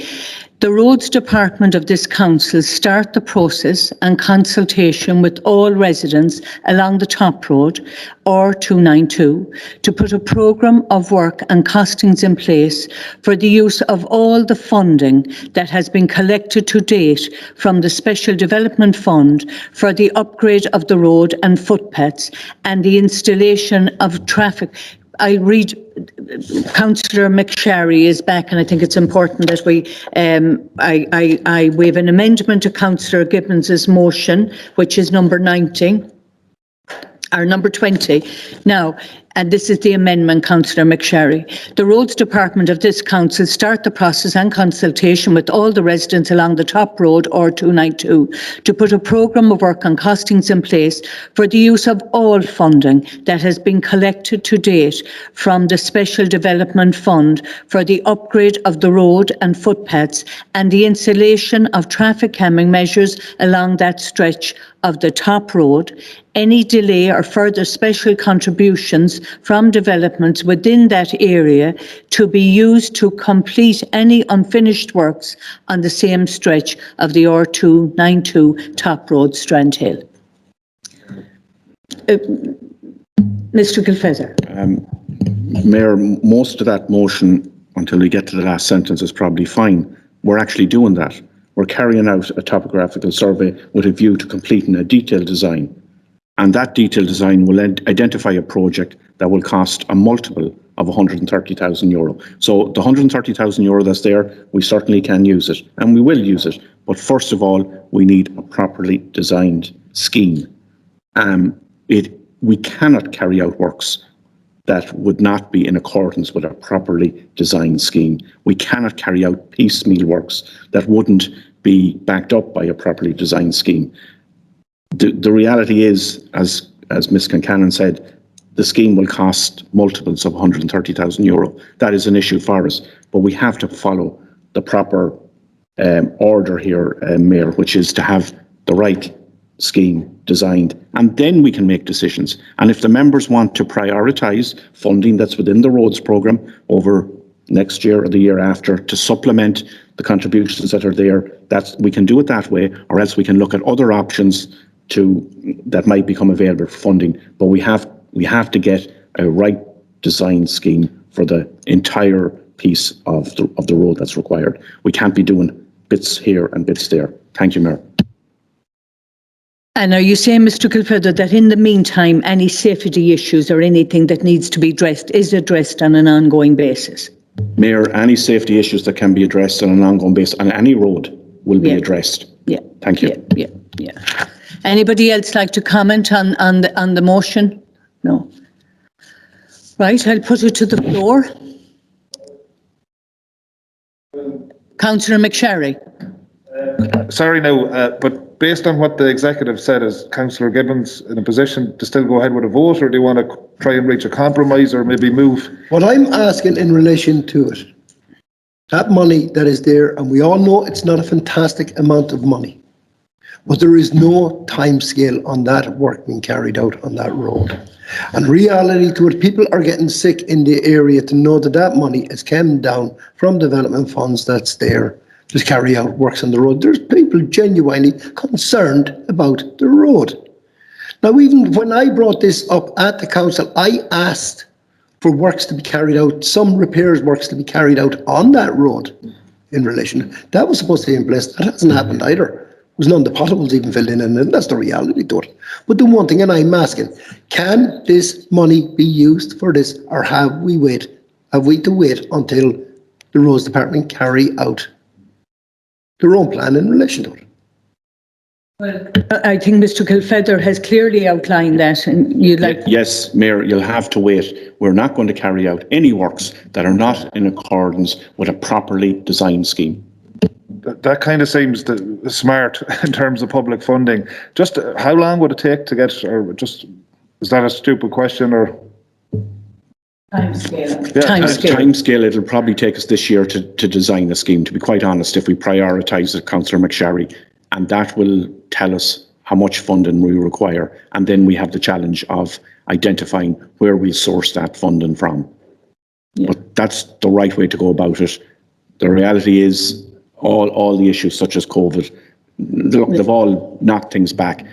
It wouldn't have mattered if COVID hadn't happened. We wouldn't have enough money in the pot to do the scheme that's required. We'll have to address the funding issue. But until such time as we have the appropriate design in place, that's a question for another day in terms of the funding. Yeah. We need to get the design done, and we'll work on that this year. Yeah, well, I'm always concerned about spending money that there's no plan in place for it. I think it can be poor economics, and I think it's important that we listen to the advice that there will be. I think the time scale really is the issue, because this is coming up for a long, long time, and we all know that.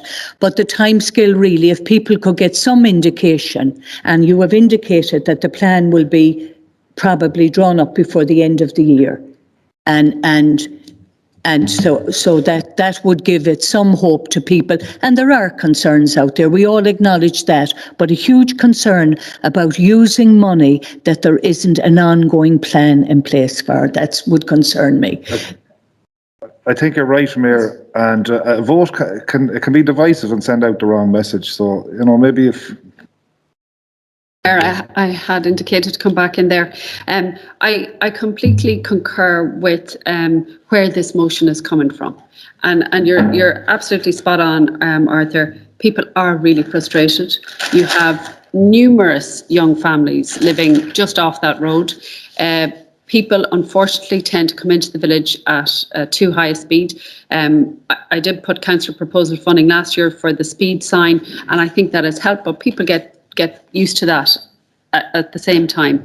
All of the comments that you have made in relation to the disrepair, the need for safety measures, the need for traffic calming, the need for road surfacing have all been made numerous times before and still stand. And it is frustrating for the community. But also at the beginning of your presentation, or at the beginning of your submission, you mentioned that temporary works have been done, and that work is going to have to be redone. And if we were to put this 130,000 towards something, it would be the same. We'd end up having to redo it as part of an overall bigger scheme. So I would concur with the comments made in relation to Councillor Grady about public funding, and that while it is frustrating, and we acknowledge, and I think that has been brought very clearly to the council today, how frustrated local residents are, and concerned they are about safety, particularly of the numerous young children who are using that road, and there isn't a continuous footpath on it, and there is speeding on it. But I welcome what Mr. Kilfeather and Ms. Concannon have said in relation to that. At long last, we're getting a deadline in relation to this, and we're being told that hopefully by the end of this year we will have a plan, and then we can move forward to getting funding and getting the works done.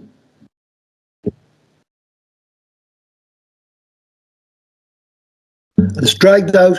It's 130,000. I'm not that stupid to realise the amount of work it's going to do, but whatever work is going to be used for on that road, that's exactly what that fund was taken for.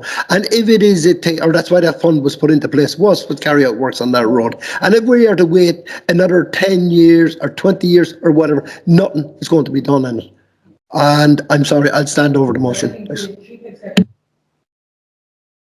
has clearly indicated that it's very much on the agenda, and that there will be a plan put in place by the end of the year. And we're all with you, and what the other councillors have said on the many, many issues that's on that road.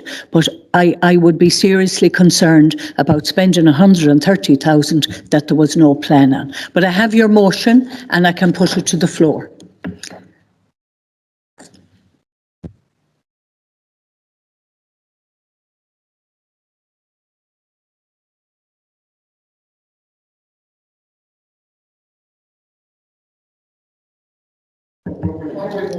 I'll read it.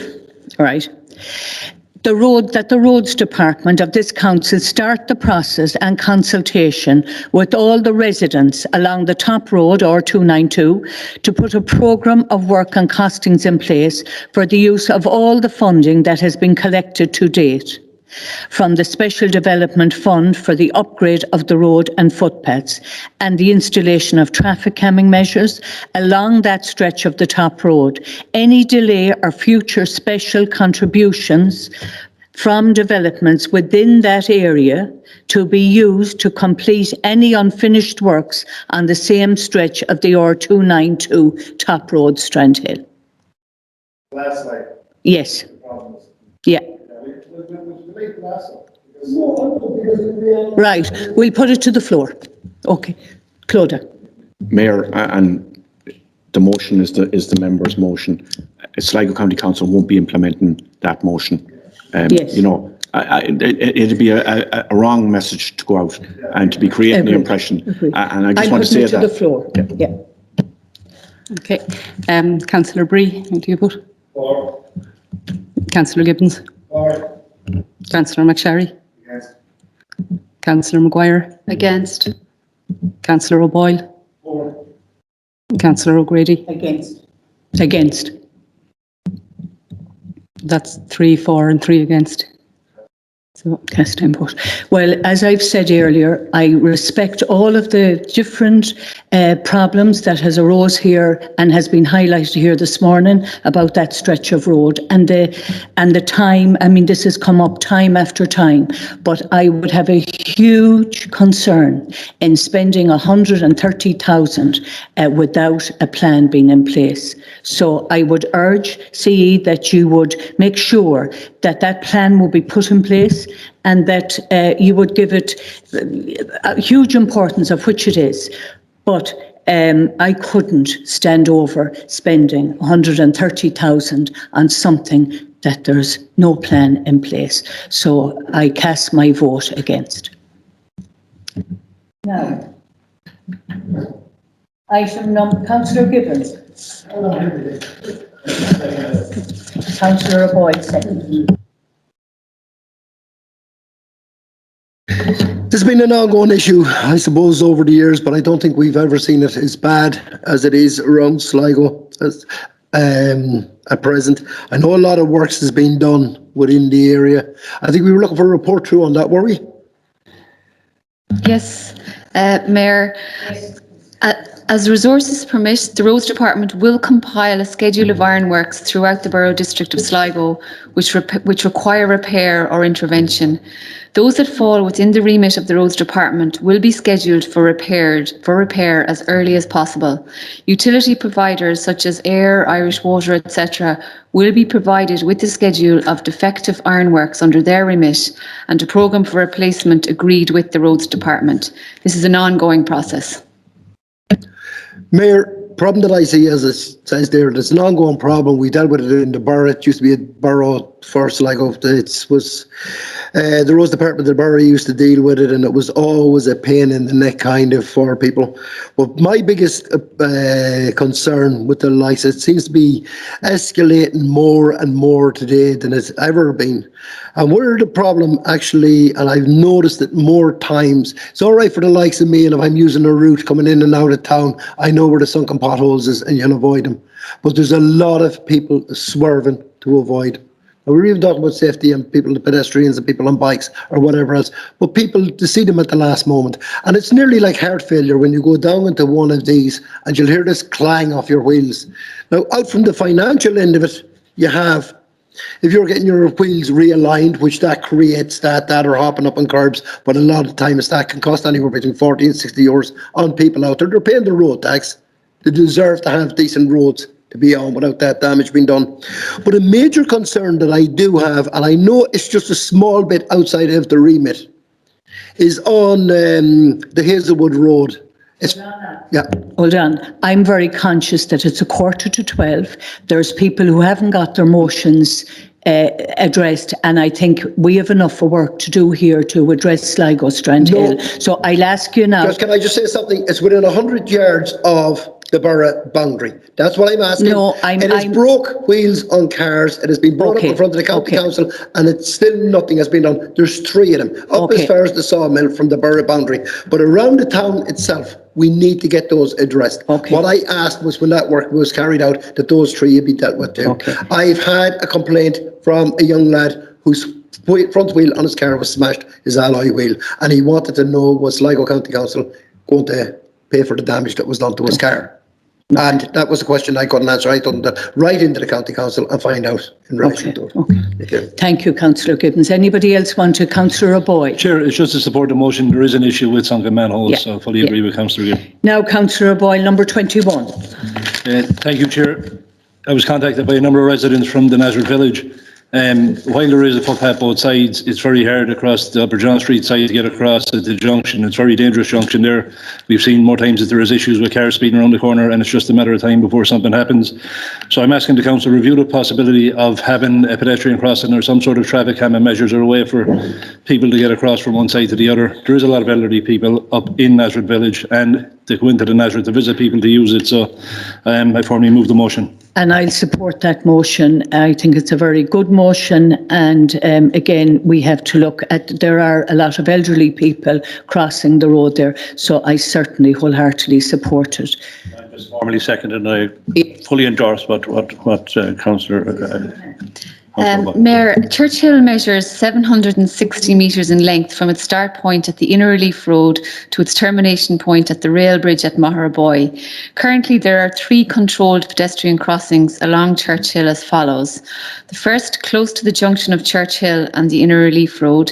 Second, adjacent to the showgrounds, Merville Community Centre. And the third, close to Maharaboy Post Office and the junction with Lindale. There are a considerable number of factors which must be considered before deciding on the provision of an additional controlled pedestrian crossing on Churchill, not least footfall, demand and profile of pedestrian cyclists, pedestrian desire lines, traffic volumes and speeds, sight lines, proximity to facilities and local attractions, etc. Over the coming months, the Roads Department will seek to carry out an assessment under these factors with a view to establishing whether or not an additional controlled crossing is merited along Churchill. Thank you, Emer. Well, can I just keep it on the agenda for the next meeting and we just look for updates then? Is that all right? Because, and I would concur with what Emer has said about the various crossings, but there is none of those service the older people coming out of the Nazareth home area. So I would welcome it being back on the agenda. Sorry, Mayor, I've been trying to indicate for a while. Sorry. Just to support the motion, and as you've rightly pointed out, I think it's that area, particularly at the start of Churchill, where there are more elderly residents, if something is specifically in that area could be looked at. Thank you. There's an area of concern for me, and especially there at the Nazareth home and the elderly people. And it's within a number of years ago, and I know it was a good number of years ago, but both myself and yourself, Mayor, we lost a good neighbour for us in there, if you remember, at that point, and it is something that always stays very, very fresh within my memory. Thanks very much. Number 22. Thank you, Chair. I was just contacted by some council residents in Dorian Strands that was due to get some insulation work done when the council did an original overhaul in 2016. A few of them haven't got it done, and I'm just looking for an update as when it would be done. Mayor, the Energy Efficiency Retrofitting Scheme Phase 1, which commenced in June 2013, aimed to ensure that the entire housing stock of local authorities would have as a minimum wall insulation and attic insulation 300 mil. This scheme has been very successful for the council, with all 1,367 houses which required these works retrofitted by the end of 2016. The houses in Dorian Strand are timber framed, i.e. there's no cavity wall, and therefore they did not come within the terms of the scheme. This would only have come to the attention of the council after the pre-works evaluation were carried out by the building energy specialists appointed by the council. Thank you, Mayor. Thanks, Tom. The residents themselves weren't notified about that. The only letter they've got was the one in 2016 to say that there would be upgrades. So maybe if the council could issue letters to them houses to let them know that they're not entitled to it because of the... Councillor Boyle. I'm in for a hat-trick. Councillor Thanks, Chair. I was contacted by a couple of people who were interested. There is a massive window of opportunity to open a new Bowls Academy in Sligo to be a focal point outside of Dublin. There is a mass amount of students that were interested in doing in transition year, over 240. The Bowls Club in Cleaver here itself has a maximum of 40 members, and there's a lot more waiting to get on the list. At present, there's over 10 coaches in Sligo not being utilised to promote the sport in the area, and it's currently the fastest growing sport in the Southern Hemisphere. So I would ask the council to keep in mind at some stage over the next couple of years, maybe we could put in place a plan for a second bowls club, or even get something started.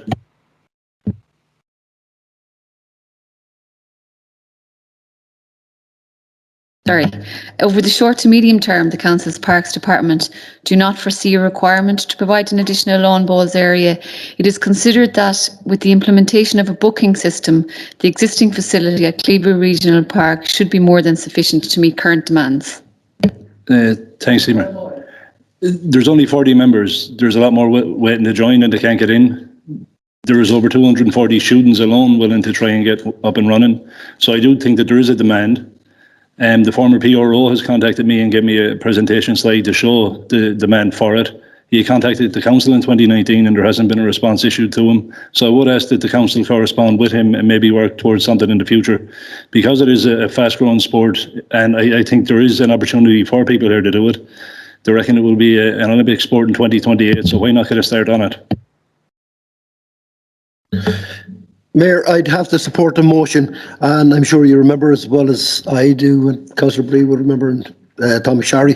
Actually, we had a bowls pitch above at Mitchell Curley Park, and it was taken away at the time because there was works to be done on the road in that area, and we kind of lost it. But the one thing that I would say in relation to bowls is one of those sports that everybody can play. You don't have to be physically able, wheelchair users avail of it. In other counties, and even have their own sports day and everything else in relation to it. And in line, it's a sport that incorporates everybody, the disabled and the disabled, elderly and young. And I think myself that if there is a chance of getting it off the ground, I think we should be really looking serious at it. And I 100% support the motion. Thanks very much. Councillor Gibbons. Now, Councillor Gibbons, number 24.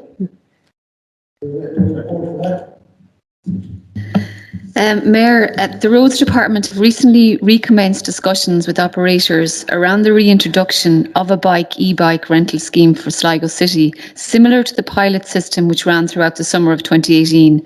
As these discussions are at quite an early stage, it is not possible to say whether or not any such scheme will be in place by the summer of 2021. The progression of such a scheme has been hampered considerably by COVID-19 restrictions and the associated challenges around the supply of bicycles. A full report will be circulated to members in due course. I'd like to thank you, Ms. Culcan, for that report. It's only that it's something that I've noticed missing, and I am there this past while, and it was absolutely, I felt myself, a fantastic venture that Sligo County Council got involved in with a private operator. Now, I don't know who the operators or anything else, but I always seen it as something that was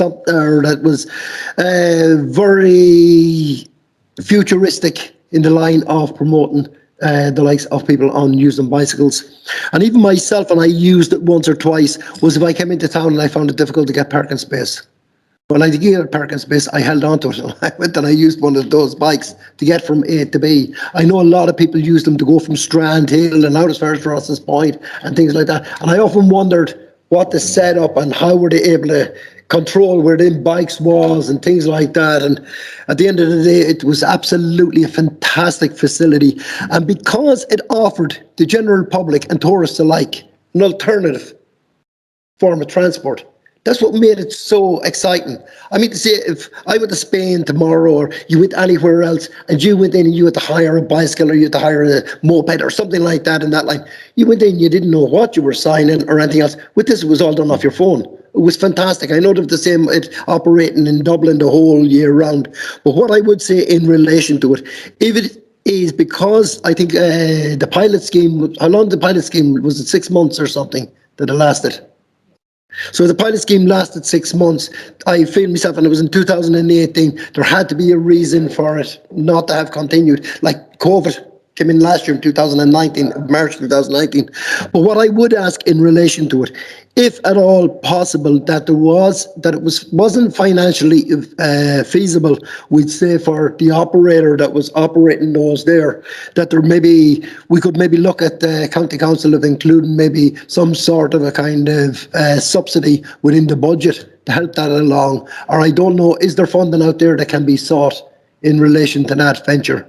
And so I'm only throwing this out wild on the floor. I'm one of these people, I think the environment means an awful lot. I think cycling, I promote it with everybody. Personally, it's something everybody, there's people out there can't walk. Yeah. Mayor, just very quickly, we did have a trial scheme in place a couple of years ago.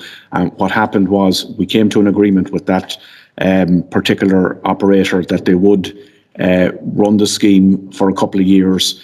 We give them a license to do that, and unfortunately, they had to source new bikes for it, and then COVID has hit them. But we're hoping that we can get that back on track very shortly. But as Emer says, we're not sure if it'll be able to happen in time for summer 2021. But we're certainly aware it was a great success, and we're looking to get it back in place again as soon as possible.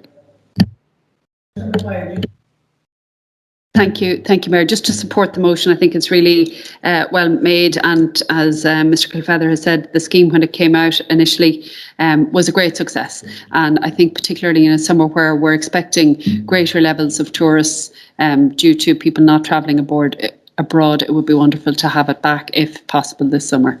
Thank you. I'd like to welcome the report, Mr. Culcan, the input from our acting county manager in relation to Mr. Kilfeather. I think it's great news. I think myself that it is way forward. And I do understand COVID. We can't go promoting people to leave their homes or whatever else. We like the people stay put unless they have to wait it out for something. And I do realise that it's after the COVID is lifted that we're looking at this. But it's now that we need to be making the plans. And I can see that that's already happening. So thank you very much, everyone. Cheers. 25 correspondence, acknowledgement of letter from the Office of Taoiseach dated the 2nd of February 2021, re disabled persons issues. And number 26, anybody with AOB? No. I want to thank the members for their cooperation, and we've just finished on time, and wish you and thank the executive for their input to the meeting, and Jimmy, as always, for being here with us, and just to wish you all good health and keep safe. Hello, Chair.